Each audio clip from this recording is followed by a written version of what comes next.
Okay, good morning, everybody. Welcome to our third installment of getting to know some of the members of our shul who are very, very distinguished in their respective fields.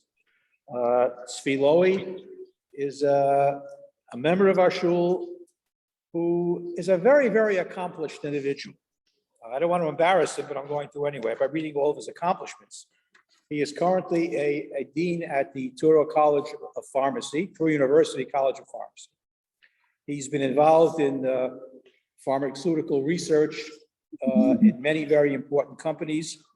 He also held many academic appointments, Yeshiva University, New York Medical College. He has degrees from Yeshiva University, Rensselaer Polytechnic Institute, PhD from Albert Einstein, postdoctoral fellowship from Columbia. He has 19 patents. We'll talk about those a little bit later. And he's written many, many articles in many, many prestigious scientific journals. I have no idea what these topics are. It's a language that is totally alien to me. Maybe he'll explain some of his research findings in terms of pharmacology and in dentistry. I won't even bother reading some of the titles of some of these articles. It was just, anyway, he's a very accomplished person, a very quiet and modest person as well, I might add. And our purpose this morning is to get to know him a little bit better. And we'll start by asking him, tell us a little bit about your background, where you grew up, what it was like, which led you to your contemporary career. Okay, good morning, everybody. So, in terms of growing up, let me preface by, we lived in many different cities when I was a child. And I think that was probably attributed to two reasons. First of all, my father was in chinuch, in Jewish education. So we explored new opportunities, which I think Rabbi Greene can resonate with. But also, my father was a survivor of the Shoah. And so, as opposed to our generation, that we could go through education, at a set time, he basically started his education when he was starting a family at the same time. So because of those two reasons, he traveled around quite a bit. I was born in Pittsburgh, and we lived in Pittsburgh till I was around 4 or something like that. I didn't go to school in Pittsburgh, but I have vivid memories of interested always in going to shul. I remember going to shul, Shabbos Friday night, Shabbos in the morning with my father. And as opposed to, it's a different generation. Now we have a candy man in shul. He gives out lollipops to the kids. I remember vividly there was a man who was the tam-tam rabbi. He would go along and you were ecstatic. You got a single tam-tam from this individual. And for me, that was my motivation for going to shul. So after Pittsburgh, we moved to Louisville, Kentucky. Now, Louisville, Kentucky was, as my father would always say, was a midbar in terms of Yiddishkeit. Why did we move to Louisville, Kentucky? Because we were a family, but my father had the opportunity of being the principal of a community Talmud Torah, and at the same time going to graduate school at the University of Louisville. So he could support his family, but also go and progress his education. So he went into the graduate school over there. We lived there for about 4 years. There I started school, and it was a very fledgling day school over there. I was there for kindergarten and first grade, and then there was like nothing going on over there. And so in second grade, I went to public school and learned with my father. And my father said, this is not a solution over here. And so we moved to Rochester, New York. Rochester was like day and night from Louisville, Kentucky. It was a Jewish community over there. My father was the principal of the local Talmud Torah day school over there. And it was a beautiful community over there. We stayed in Rochester for a couple of years. There was no high school in Rochester. And so my sister finished school in elementary school, and being of survivors, they weren't about to send a child off to dorm to some school in terms of high school. And so we once again packed up, we moved to Queens. And we were in Bayside in Queens. And there I went for 3 years, I think, to YCQ, Yeshiva of Central Queens. And then it was, I don't know if you remember Rabbi Charner, Rabbi Tuvia Charner, who was also in Chinuch. He had a son who was considerably older than me, who was in Chafetz Chaim, in the Beis Medrash. My father was impressed by this young man. And so my father decided that he's sending me to Chafetz Chaim for high school. We lived in Queens for about 10 years or so until my father took up a new opportunity in Albany, New York. Family moved to Albany. But that time I was already, I think I was already in YU at the time. So I was only partially in YU. But that's sort of the travels until Baruch and I got married when my family was still in Albany, and then we moved to the Bronx in Einstein. What made you decide to go into the field of science? So I think probably a couple of things. As a child, I think I was just inquisitive. I remember taking things that I could find in the house and mixing them together. I had no clue what I was doing, but I wanted to find out if I could change the color of something, or I really got excited if something started bubbling. That could have been dangerous, but I was just inquisitive in terms of that. That was as a young child. But then during schooling, two subjects basically came particularly easy to me, and I guess that's where I gravitated to that, math and science. And by becoming easy, I didn't have to do any work. So if I didn't have to do any work, I was perfectly happy. And so I started getting interested into science. And then when I actually came, and so I actually went, when I was in Chafetz Chaim High School, a number of us went early admissions to Queens College. And because there were so many of us in my class in high school that were accepted to Queens College, Chafetz Chaim High School was able to forge a relationship with Queens College so that we could learn the last year of high school in the yeshiva till like around 3 o'clock, and then take late afternoon classes and evening classes in Queens College. So I did that, and then I entered into the Beis Medrash in Chafetz Chaim, and I was taking math classes because I didn't have time to do much reading. If I paid attention in class, that's all. And I think, Mendy, you can probably resonate with math in terms of that. But then I came to YU, and in YU, everywhere where I turned, everybody was a pre-med.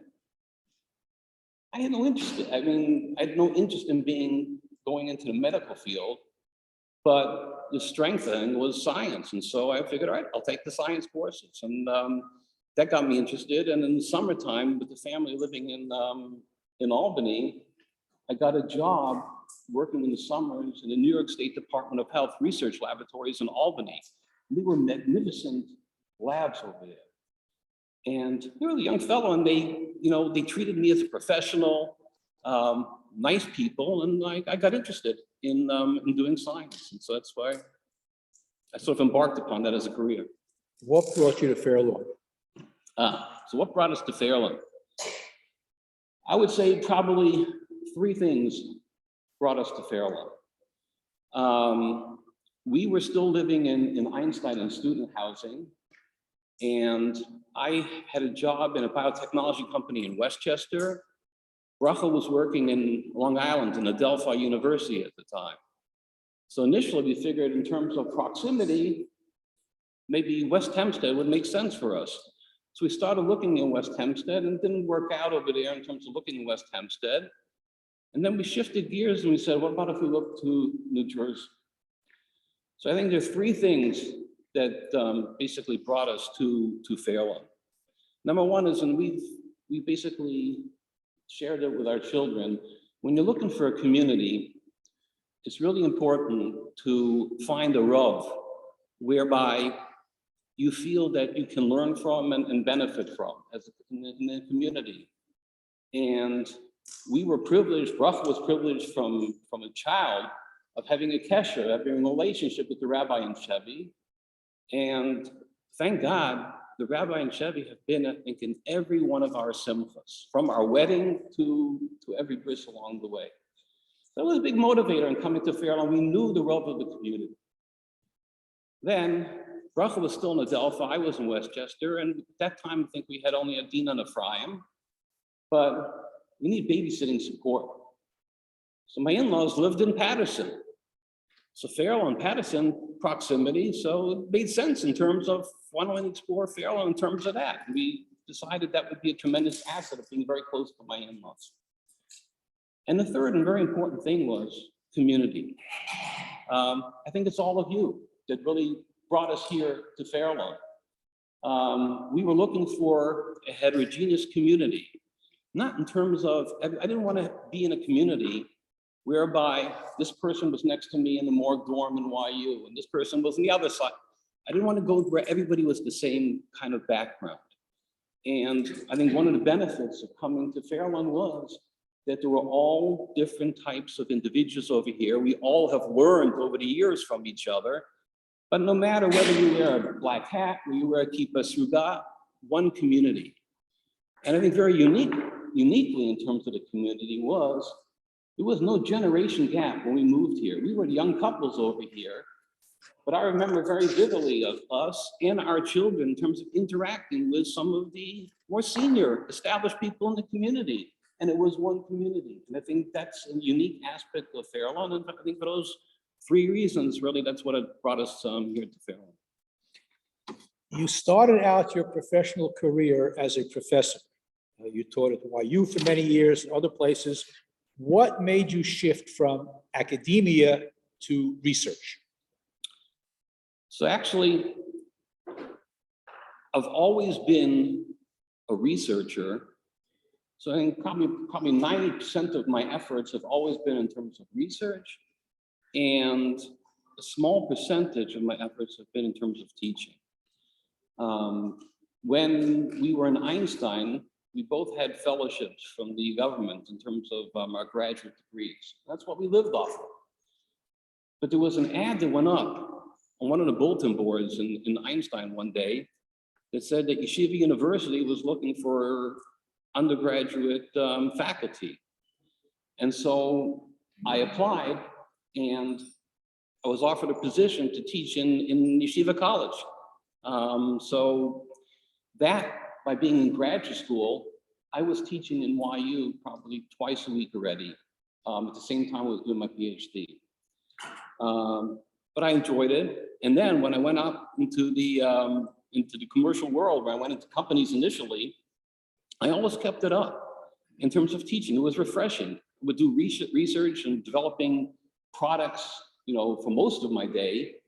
But then twice a week, I would go to YU and I would find it refreshing, interacting with the fellows over there, teaching. And I did that for about 23, 24 years or so.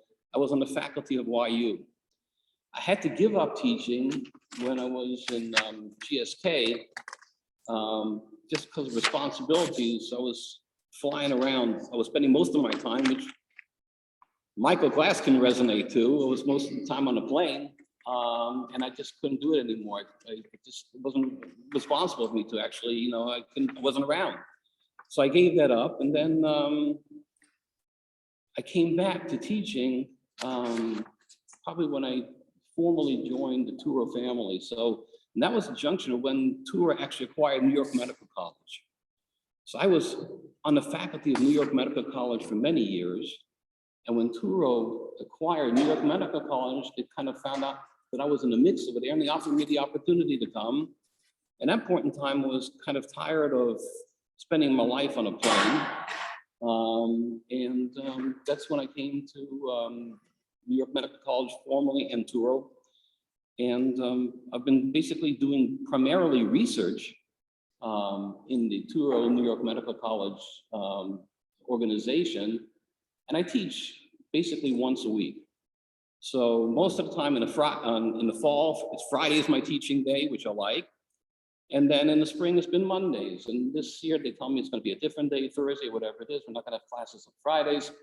But that allows me to do research during the week, writing, whatever I have to do. And then one day is basically what I teach. But I always enjoy that duality of being able to be in the lab and working with students in the lab. But sometimes it's refreshing to get into the lecture hall and actual, teaching, interacting from a different dimension. Can you explain in layman's terms that we can understand some of the products you developed, some of the research that you've done? Sure. So I'll start off with something which I think is now a household term over here, PCR. Going back a few years ago, the average layperson, I don't think ever heard about a PCR. We went through the pandemic, so all of a sudden, everybody became well acquainted to taking a PCR test. I was privileged to actually work on the initial development of the PCR technology. And some of my patents actually focus in on that. So Roche acquired PCR technology from a biotech company in California, which was called Cetus Corporation. And I headed up the US operation and had a Swiss counterpart who had the team in Switzerland. And together, over about a 5 or 6 year period, we built the first automated system, totally automated system for PCR. And these are all the subjects of some of the patents. Imagine where we would have been in the time of the pandemic if there was no instrument that could do PCR. Because in the olden days, you set up different water baths for different temperatures and you had to move things around. And that would have not lent itself to the volume of testing that had to have been done during COVID. In fact, I remember very vividly when I was originally testing out PCR in my lab, so there was no machine, and I was set up all these timers and water baths, and it happened to have been on a Thanksgiving. It was peace and quiet in my lab, nobody else was around. And I think I don't know who was coming to us for the Thanksgiving Suda. And I got a call in the lab. I said, "Where are you?" I said, "I've been in the lab and I'm doing something really exciting." She goes, "I don't care what you're doing in the lab. We got people in the house over here." But that's the subject of several patents in terms of, automating PCR. Some of the other patents, diabetes is a huge problem, unfortunately.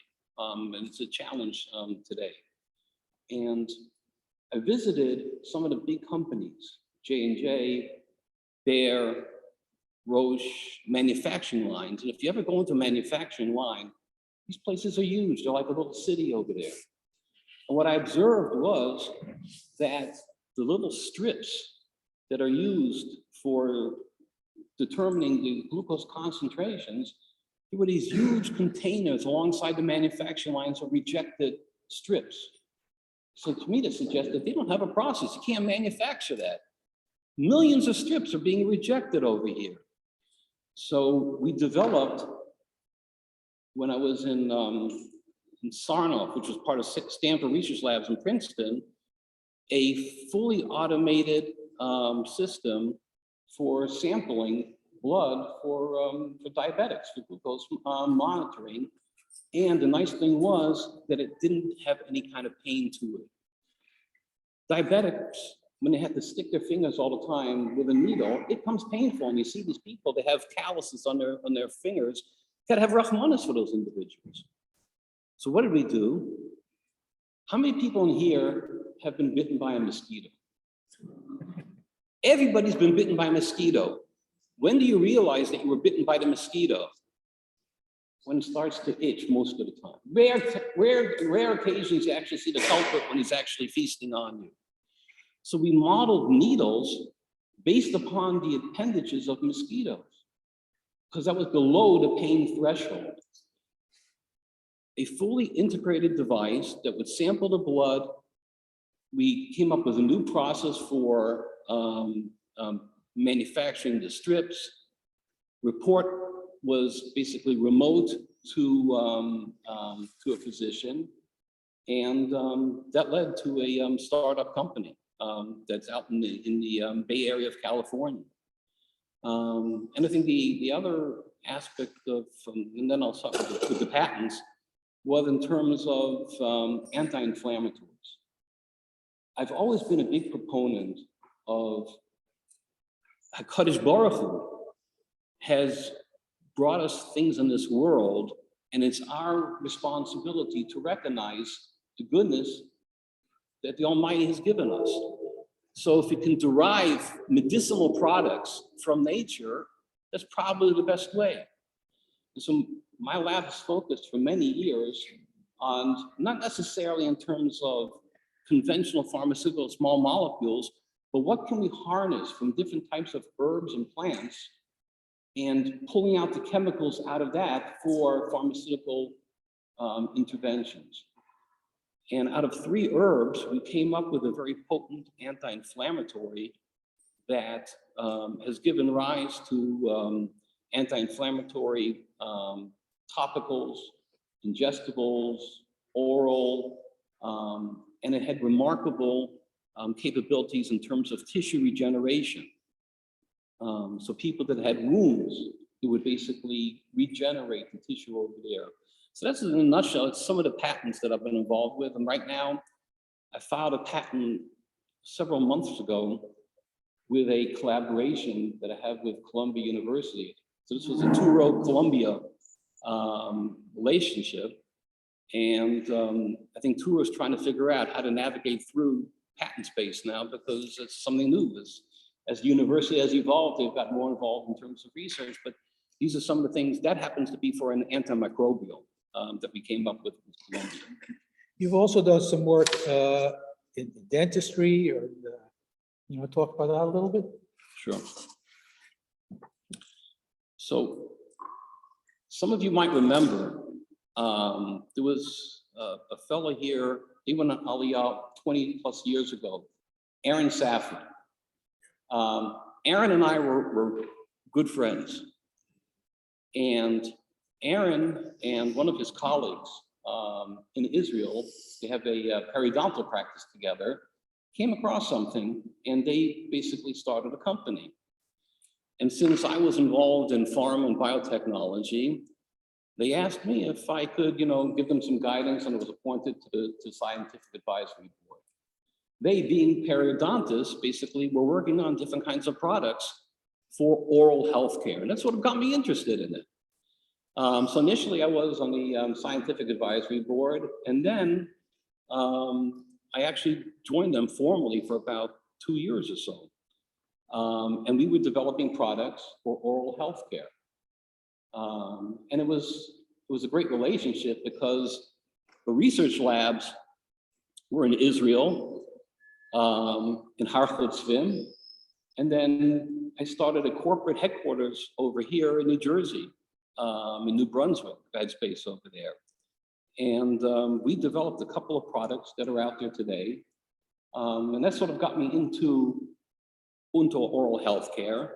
And then when I went to Glaxo, so part of my responsibilities, in addition to the research for antimicrobials and metabolic diseases, I was also responsible for the P&L of their oral healthcare business because I had the background in that. So that sort of kept me in the oral healthcare area. So far, it's been a very impressive biography. I think all our heads are spinning by all the things that you're involved in. In addition to all this, you also do Daf Yomi. And along the way, I understand you picked up Smicha. You want to tell us a little bit about that? Sure. So in terms of my formal, training and learning, basically, I learned in Chafetz Chaim for high school and a couple of years of base medrash. Then I went to YU. And in YU, it was, I think, different than it is today. There was, first of all, there was college shurim and there was smicha shurim in YU. I don't think it is like that today. In any event, because I had done early admissions and some other stuff when I was in Chafetz Chaim, I basically finished YU in 2 years and had one course to do. So in 1978, I formally finished basically what I had to do in terms of college requirements, and I entered the smicha program in YU. So initially in YU, I was in Rabbi Gereldich's year for the first year, and then I went into Rabbi Soloveitchik's year. And when I got into the smicha, so 1 year, I was privileged to learn in the afternoons with Rabbi J.D. Blythe. I was interested because of science in terms of medical halacha. That's where I think where I got into it. And we would sit in the library going through different tshuvas every afternoon. After that, I entered into Rosh Shechta's Kolel and was in Rosh Shechta's Kolel. And YU in smicha in those days, there was two pathways. One was Rabbi Weiss gave the Yordei Shir, had to be in there for a year. And then there was a group of fellows who really wanted to stay by Rabbi Soloveitchik. They had what was called the option. You could learn Yordei by yourself with a chavrusa at night, and you could take Rabbi Soloveitchik's tests. So that's what I actually opted for. So I was in the Kolel, took Rabbi Soloveitchik's test, and in those days, you were tested on 4 areas: Shchita, Basar Chalav, Teruvas, and Melicha. So I finished Bechinas on Shchita, Basar Chalav, and Teruvas. Melicha was a small thing left over. Then I had an opportunity to go to RPI for graduate work. Rensselaer Polytechnic Institute, and which was a unique place in itself. And so I said, all right, I'll finish the Melicha Bechina whenever I get back to it. And I went to RPI. So this was, I don't know, around 81 or so. Well, things happen, you get married, you have family, whatever it is, and I still owed YU the Melicha Bechina. And so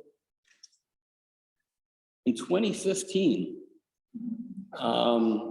Rav Rudinsky in Monsey basically started 2 kolim lahora.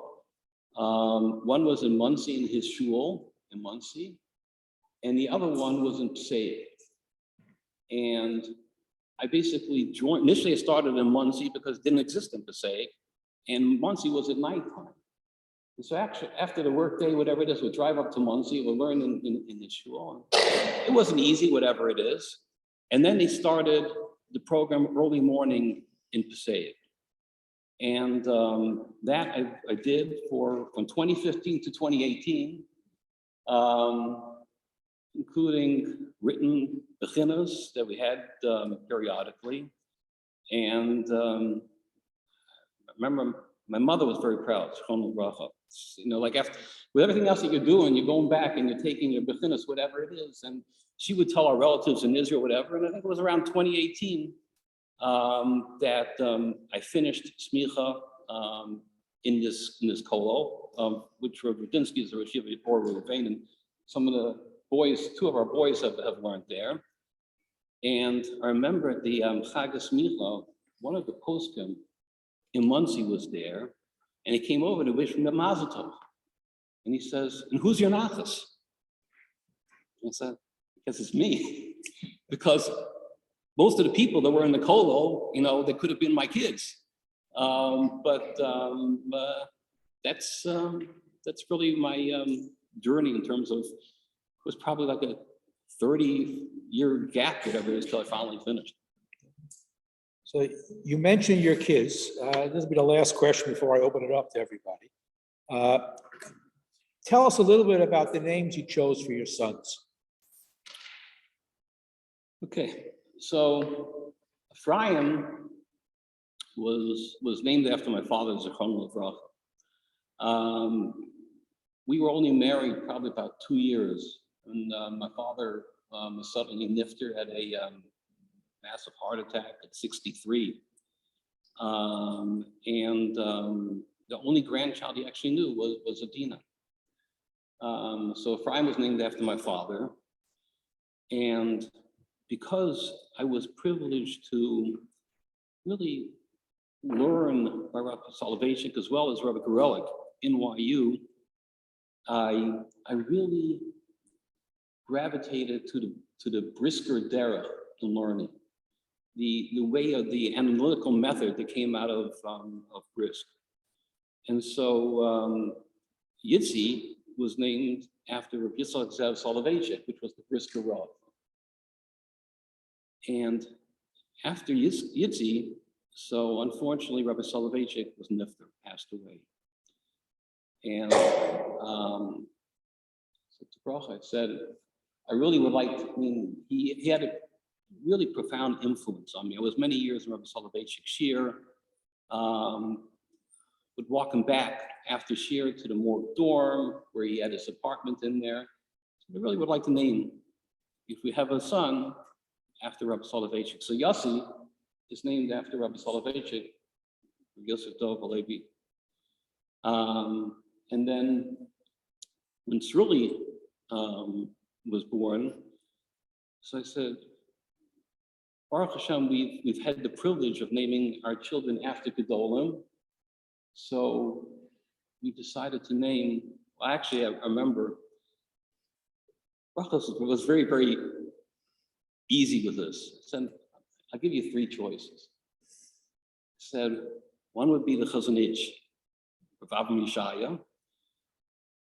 Second one was Chaim Ozer Gordinsky, and not too many people growing up had the name of Ozer, although I remember very well Mr. Wallfish, the family brother. And then after the Chafetz Chaim, Yisrael Meir, and she goes, well, let's go with Yisrael Meir. And so Sruli is named after the Chafetz Chaim, which is Yisrael Meir. It's also a connection to Rav Garel, learned to Rav. Correct. All right, this has been very, very fascinating.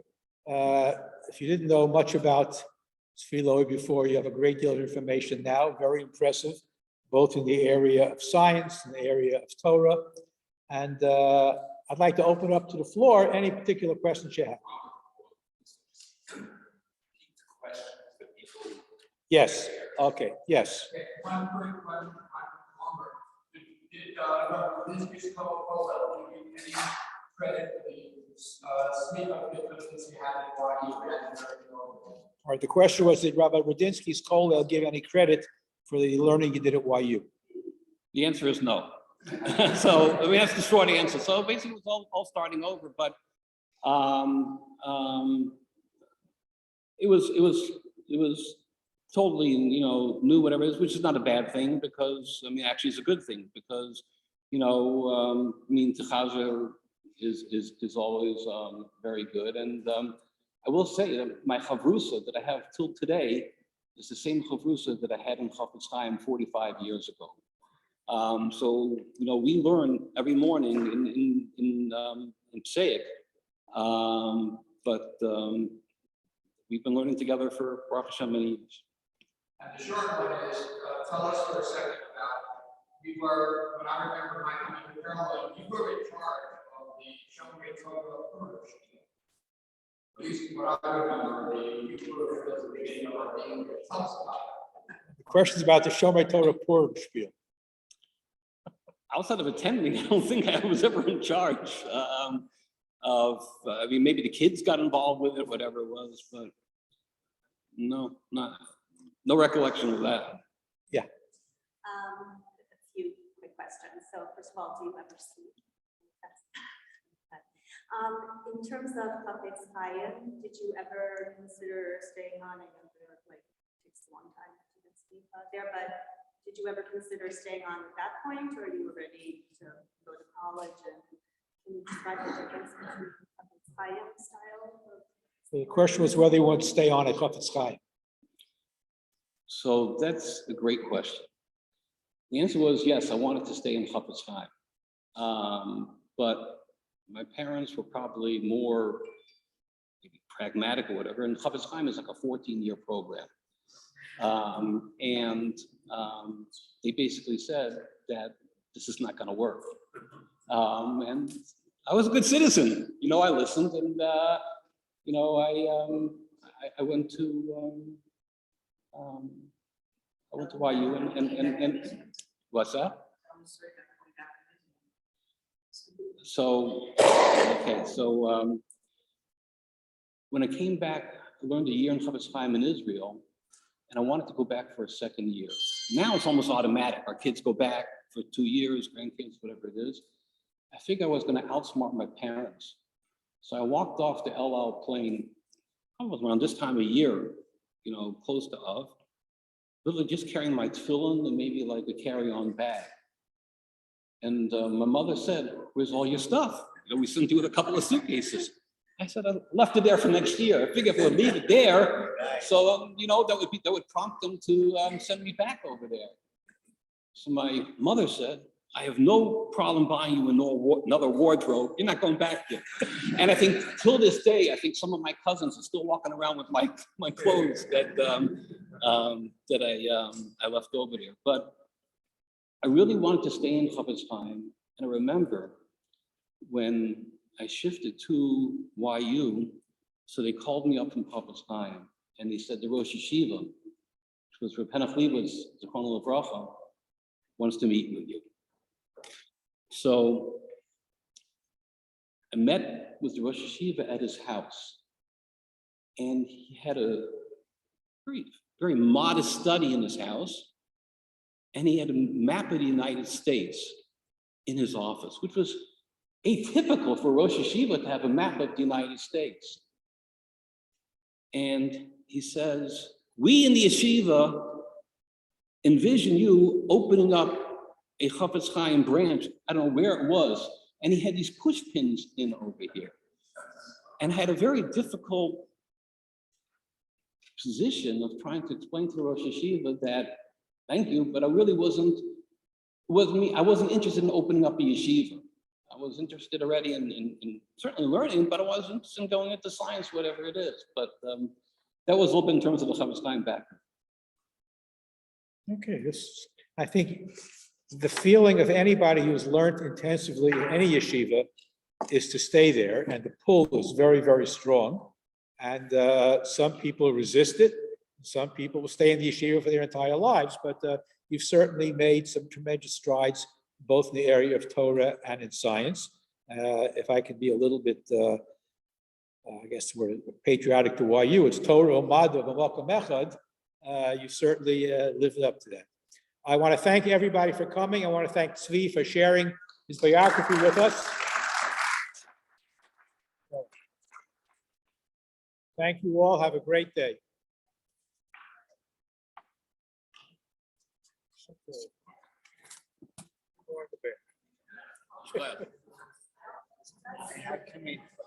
How can we help?